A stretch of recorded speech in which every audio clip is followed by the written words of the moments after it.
Toastmaster Laura Bowman is a collector of advice. She's going to share with the group some of the most profound advice she ever received from her dad in the hopes that we can all avoid the pitfalls of our culture. Please welcome Toastmaster Laura Bowman. Good morning, Toastmasters. Let me see if I can wrestle with this thing. Okay, if you have learned anything about me so far, you know that I'm a little bit obsessed with advice. And one of the best pieces of advice I ever got was from my dad, who he's not an emotional guy, but he was a little dark and dry, and he had a really great sense of humor. And he said to me, "Well, Lolly Dollar, all you need to know is this one piece of advice." He said, "You just need to step over dog poop." Although that is not the word he used. "And you just need to steer around the horse poop." Although again, that was not the word he used. And at the time I was a little disappointed. I was definitely looking for something deeper and pithier, as I often am. But as time has worn on, I find myself going back to my dad's advice. And today I want to share with you some of the things that I am personally stepping over and steering around. These are the granular bits of our culture that steal mostly our money and our sanity.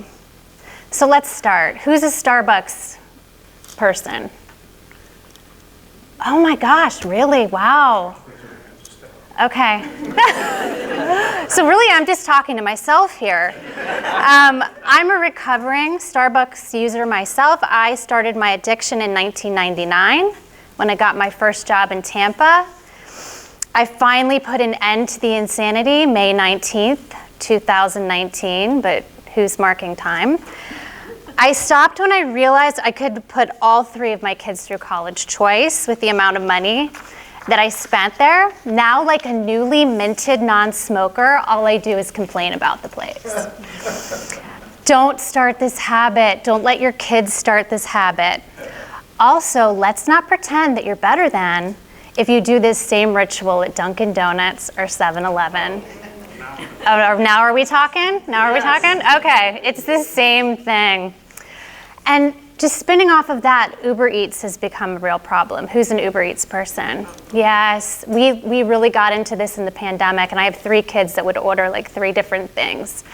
And it was just nuts. Nobody needs a $40 burrito from Chipotle.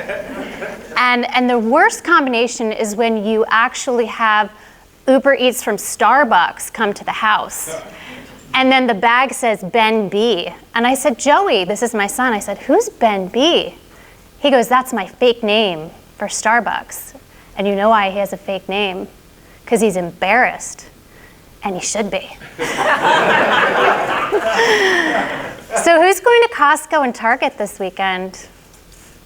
Costco. Okay.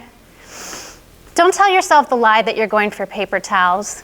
You're not going for paper towels. In the case of Target, you're going for the seasonal hand soap and the holiday candy and the random bits of home decor, twinkle lights, a new phone case, pens, wrapping paper, and then maybe you'll get some paper towels, right? In the case of Costco, you tell yourself the lie, like there's certain things I need from Costco. There's only certain things they sell at Costco. And then you leave with a big screen TV and a cashmere sweater. Because it's such a great deal. So guys, if your foot hits the parking lot in these places, they've got you for $300. Just step over it. Go to Publix for paper towels, it's safer. So following the same consumer logic, can we just say no to storage units? This is my new little bit of American consumer outrage, that we not only have our houses and our garages filled with stuff we bought at Target and Costco, but now we have a storage unit. We have a storage unit full of the things that we don't see for years at a time, but we keep paying for it. I had a client who literally moved his in-laws' furniture around for 5 years in different storage units until he finally sold it at an auction for pennies on the dollar. Step over it, folks. Have a garage sale. Just get rid of it. You don't need it. Okay, let's talk about boat ownership. Not everybody needs a boat. Not everybody can handle a boat, right? It's just another American dream thing that but we don't need a boat. The best day of boat ownership is the day you buy the boat, and the second best day is what? The day you get rid of the boat. So like people like Jeff Hood can have a boat, right? Because he loves boats, and he has all the licensing for the boat, and he has the land for the boat. But most of us don't know how to even back our boat trailers into the water, right? And if you can't back a boat trailer into the water, you do not need a boat. You need to rent one or have a friend that has one. And here's a little trick. If you're going home today and you're driving through your neighborhood, see how many people who have a boat rotting in their driveway. So this is another thing to put in the garage sale. So, okay, there's so much in American culture that women need to steer clear of, right? Because we're always getting sold something. And one of the craziest things that I am so fascinated by is this uptick in skincare. Have we noticed this? And if you buy all the things that the internet tells you to buy, your dermatologist tells you to buy, and your girlfriends tell you to buy, it's gonna cost you thousands of dollars a year, literally. So whatever happened to a bar of soap, sunscreen, and a chapstick?